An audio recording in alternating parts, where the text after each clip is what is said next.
Hi everyone, welcome to Heroes of the Storm. My name is Werewolf and today we'll be playing as Zagara. I'll be explaining you a little bit about the talents that I'll be picking. I love Zagara. I usually pick about the same build every time in solo queue. Well, not every time, it depends on the enemy team comp. And today we'll be going for just a straight up damage build. Now, the first tier, it basically all sucks. You have roaches that can take less damage, maybe they can tank tower shots, the banelings can travel twice as far, isn't that useful since heroes will still dodge them, and demolitionist does basically the same as corpse feeders but worse. So we'll be picking up Reconstitution. Now we'll be going up against a Troll, Illidan, Gaslow, Kel'Thas and Tassadar. That's a strong lineup but no healing, so that's a little bit in our advantage. And we lose. Oh, we have the first kill in Gaslow, so that's pretty good. So spreading this creep in the early game, it gives you some boost, this gives you some movement speed, and we're up against Troll. Now that's actually fine. It doesn't matter if we take a bit of damage here, that's all good, since we can just heal up off of the creep, and all we have to do is make sure that we don't target Tassadar too much with the Hunter Killer. Now we have our banelings. I shot them before. This is the baneling barrage. As you can see, these little buggers go out and they explode, and that's basically all they do. Then we have the Hunter Killer. As you can see, I just stuck it on our friend here. He's gonna have to run away. And we have our Roachlings. Now the Roachlings, as you can see, they do a very pitiful damage, but they can soak up a couple shots, so that's pretty good. Now, especially with the healer here, just slap on the Hydralisk and it's good to go. It does a ton of damage. We'll be going back for a little bit of a heal, just so we can do the seeds in a bit. Just make sure to keep spreading the creep, make the love happen all the time, especially the way that our Uther has been doing. He's been giving me lots of love. And if you do this baneling barrage, just make sure to hit all the stuff that's there, just to get maximum value out of it. Our team's been doing fairly well. We've been getting a couple of kills. Let's make sure he wants to run away or maybe even use his dimensional stuff. Let's wait until the shield is gone. Now he's running away and that's fine. Do a little bit of baneling bust and then slap on the Hydralisk. Now the Hydralisk, as you saw before, it does a ton of damage and unfortunately we're going down. It happened. Our Uther shouldn't be going for this all alone. That's gonna hurt no matter what.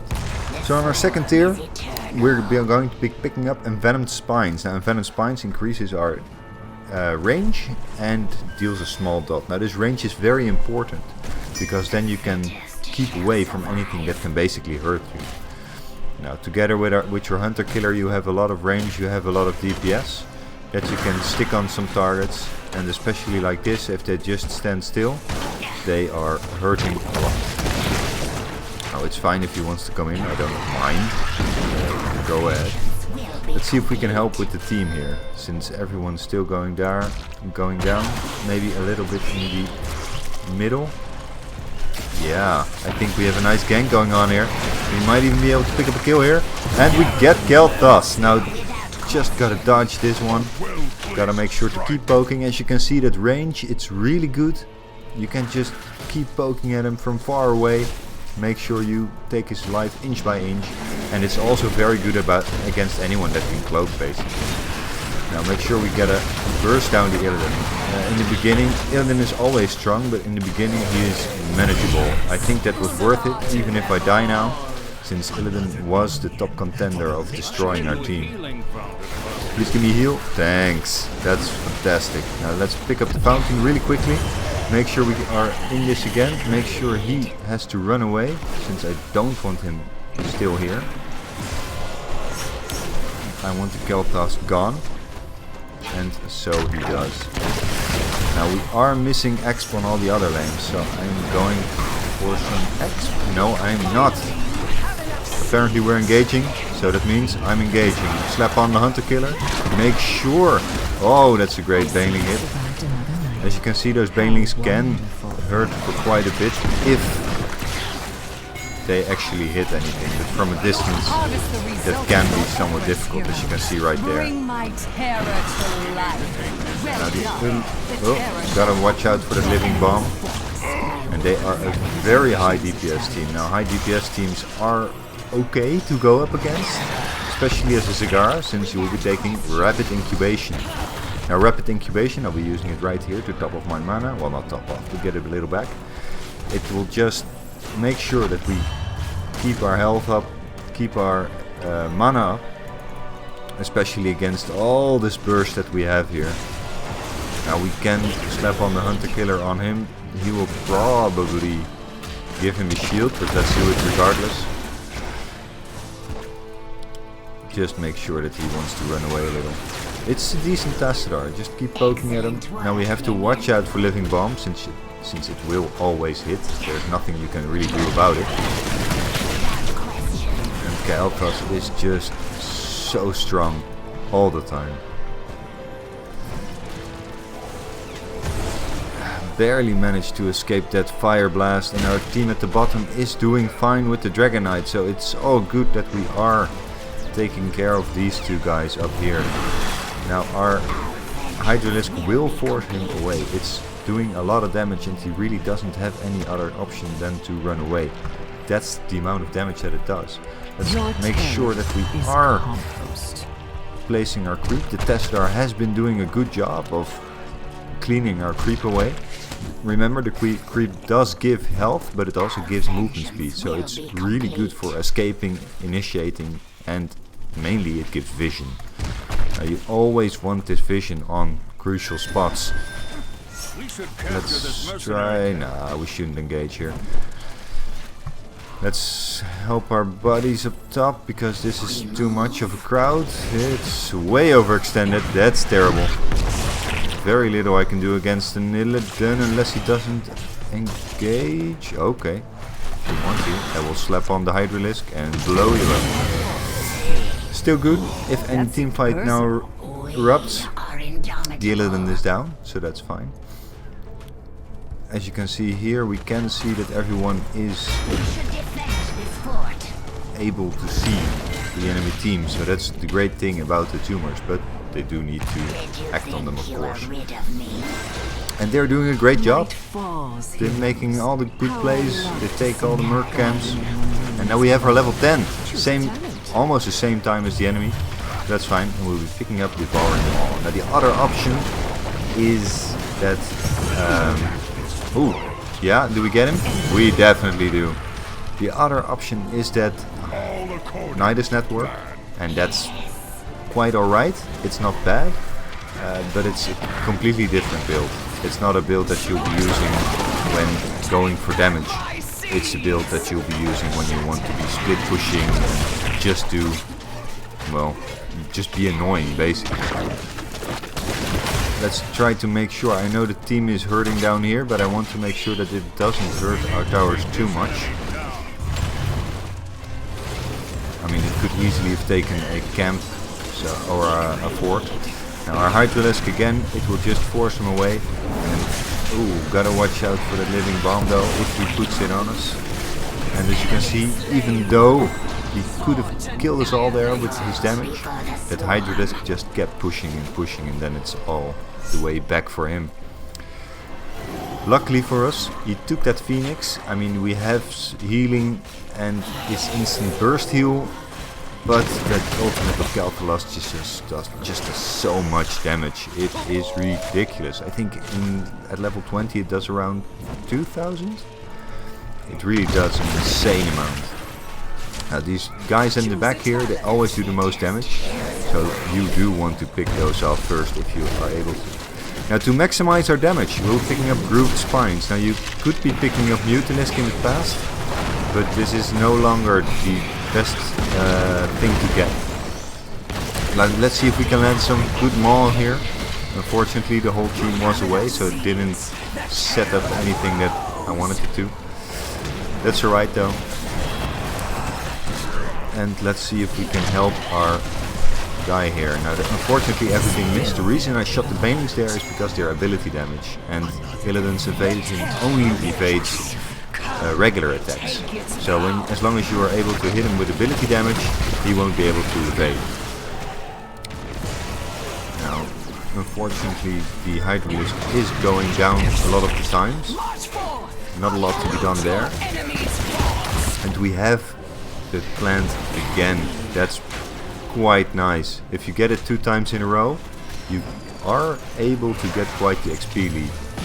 Which, well, obviously can win you the game. So let's heal up a little bit here. Make sure we keep using our incubation. Also make sure that we keep using our creep. Been forgetting it a little bit.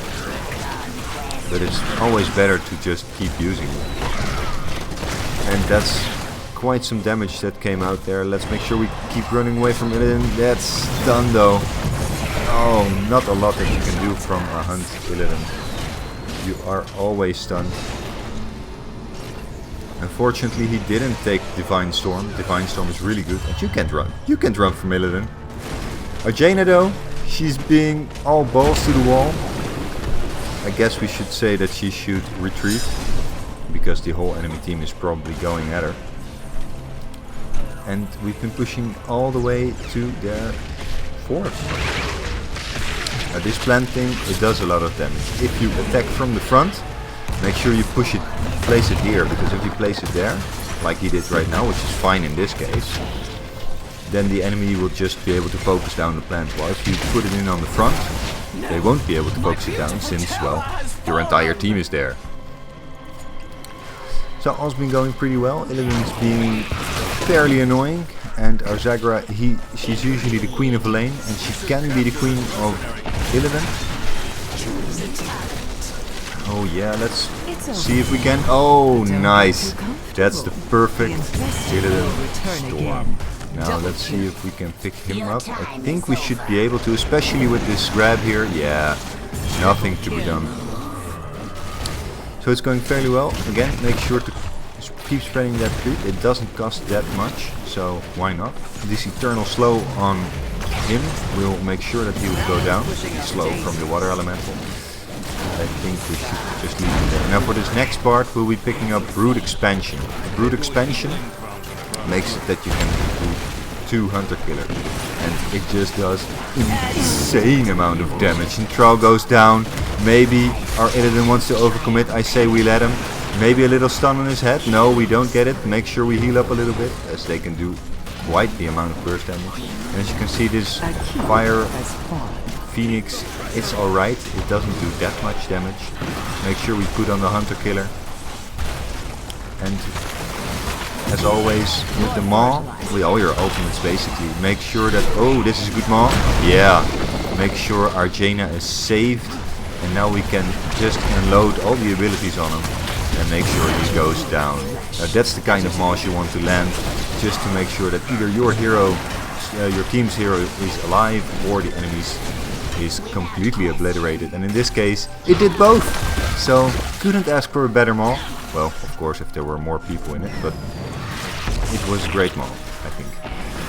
Let's put on the Hunter Killer. As always, he has to retreat close to immediately. And just keep poking at him, since we are great with that extra range. We can always keep poking and just add that little damage. Now I do think we are dead here. I wasn't able to go to the left, they would have intercepted. So that's a bit unfortunate. Little overcommitment there. It happens, and our Thrall goes down. But we still have a 3-level lead, which is super great. And those explosions from that fire, man, oh, almost makes you think about the weather. It's very warm. Barbecue though, it's so great. I think he can barbecue a fuck ton all the time. Just roast those guys away. Like a bacon explosion. I don't know if you guys have ever tried it. It is so good. Bacon explosion is pig wrapped in pork, wrapped in bacon with barbecue sauce. It is all the right things. I'll just place a link down in the description below, because it's really nice. Bacon explosion. You couldn't ask for anything better on the barbecue. It does take about 4 hours to grill or something, but it is really good. Now I'm going down here for the experience. Let's make sure our Uther is in the next team fight though, if we are able to. I do want to help Jaina a bit, spread some creep love down here. Make your own tumors, she says. And as you can see, maybe we can help her with a mana. That's doomed. There is nothing to be done about that. Let's run away. Please don't stay. Alright. So, well, that was okay-ish in the end. It could have been a lot worse. I do think that it was not the best thing that we could have done.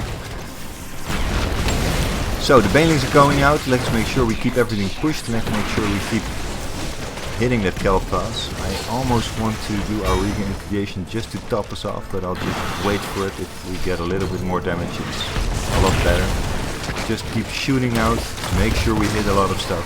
And as you can see at the top, it's still pushing, all is going well. And maybe this is the time for a Maul. No, they weren't engaging.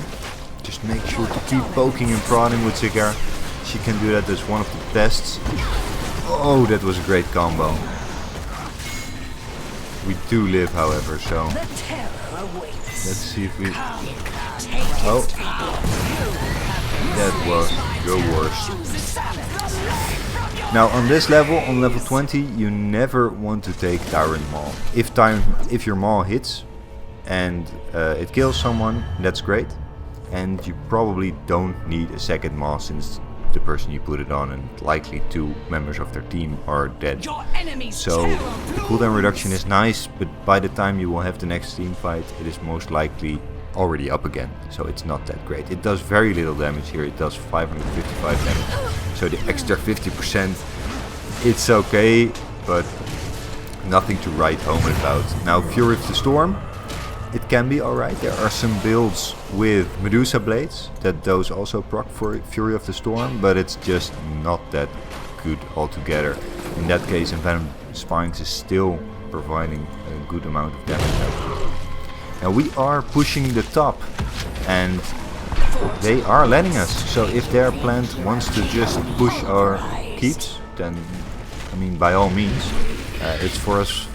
It's far more valuable to just keep those keeps down, and even if he dies because of it, it might still be better. But let's hope he just stays alive. So on level 20 we do want to pick up Bolt of the Storm, since we are Zagara and we don't have any other type of escape. We have nothing. So at level 20 we do get our first kind of escape, and well, it's very valuable because of it. Now let's see, their plant only lasts 50 more seconds, so I don't want to engage it. I do, however, want to kill any pots that it's throwing down. There it is. And I just want to kill it as fast as I can. And then hopefully, maybe, catch their Illidan in a maul. Oh, just too fast. Now, it is a wasted ultimate, so that's too bad. It means we won't be using it for the next team fight. Unfortunately, our whole team decides to die there. And let's see if we can save our... Oh, he doesn't need saving. He's just a baller on his own. Don't go too deep though.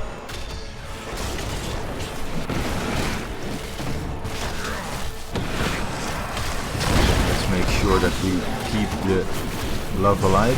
Your Baneling, as you saw, I tried to do it, but it is a channel. So that means that it does get interrupted if anyone hits you. And we have Living Bomb, so it didn't matter that we blinked there.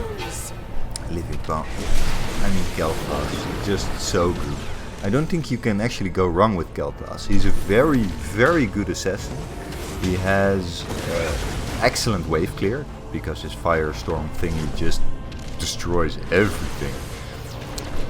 And the Living Bomb, well, it's also great in team fights. So, yeah, Kel'Thas, hero to be, I guess.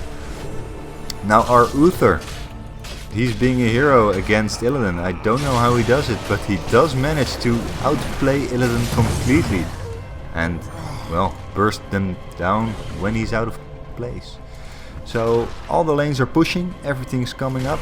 If they do want to pursue stuff like this, they're up there, I imagine. And the Tessidar goes down. He had barely any health left. Should have retreated. Shoulda, Woulda, coulda, didn't. My children must sleep for now. And he has no escape whatsoever now. That's cute, but it doesn't really do much. As you can see, he goes down very well. If they just want to keep trickling in, please do. All of you, just come on down to the trickle in farm. We have farms. Ouch! Our troll gets completely blown up. Those things can hurt tremendously, but I think this is the game.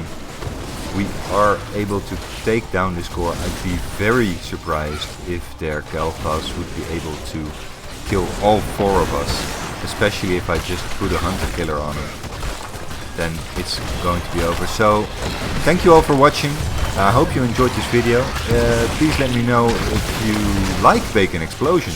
Because I do think it's one of the best things to try on the barbecue. And feel free to subscribe if you liked what you saw. And I'll see you guys next time this week. Alright, thanks. Bye bye.